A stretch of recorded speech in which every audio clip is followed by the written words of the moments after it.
Now it's time to take you on a zip trip. Each Friday we visit a local town to show you what's special there. We're talking from the history to the food and fun.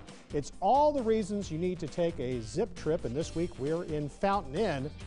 But where did that name Fountain Inn come from?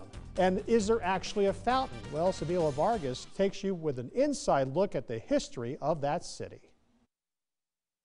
If you've traveled through the area, you're probably familiar with this beautiful fountain. But if you really want to know the history of Fountain Inn, all you need to do is focus on the name. It all started back in the 1800s with a little house, now known as the Inn, and a natural spring, now known as the Fountain. And because of that fountain in front of the inn, it became natural for the stagecoach driver to yell out, "Fountain by the Inn," and so that's how Fountain Inn got its name.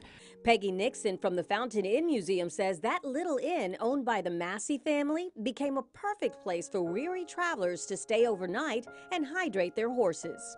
In the early 1800s, it may have taken 10 or 12 days to get from the coast up to the mountains.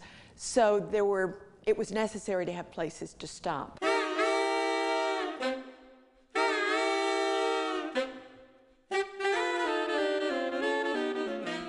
With no actual finished roads, the stagecoach was the only way to get from Lawrence to Greenville. That was until the railroad was built. When the railroad came through in 1886, it was possible then to ship cotton out.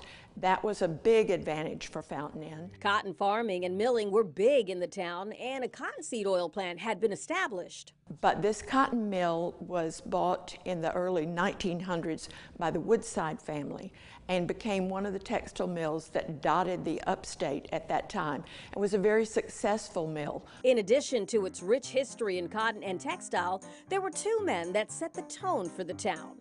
We were the home to Robert Quillen. He was born in Kansas, but he came here, actually settled here in 1911 and began the Fountain Inn Tribune, which became an unbelievably well-known local newspaper. Quillen also brought Ann Het to life, an outspoken character that lives on in the form of a festival here every year. She had an opinion about everything, and that's the trademark of the Aunt Het character. Part of Quillen's popularity was because he syndicated his writings and by the 1930s had almost 10 million readers across the United States. Robert Quillen's study still stands here behind me in Fountain Inn, but there was another man who made his mark on the town, and that was Peg Leg Bates.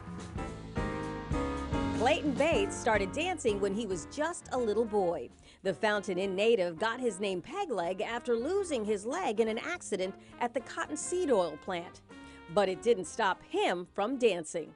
He said the one thing that he did not want to end up being as a person without a leg was someone that people felt sorry for.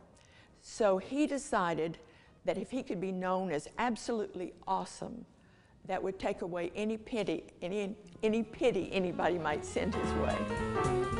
And awesome he was. He went on to find fame in Harlem, vaudeville, performed for the King and Queen of England, and even appeared on The Ed Sullivan Show more than 20 times.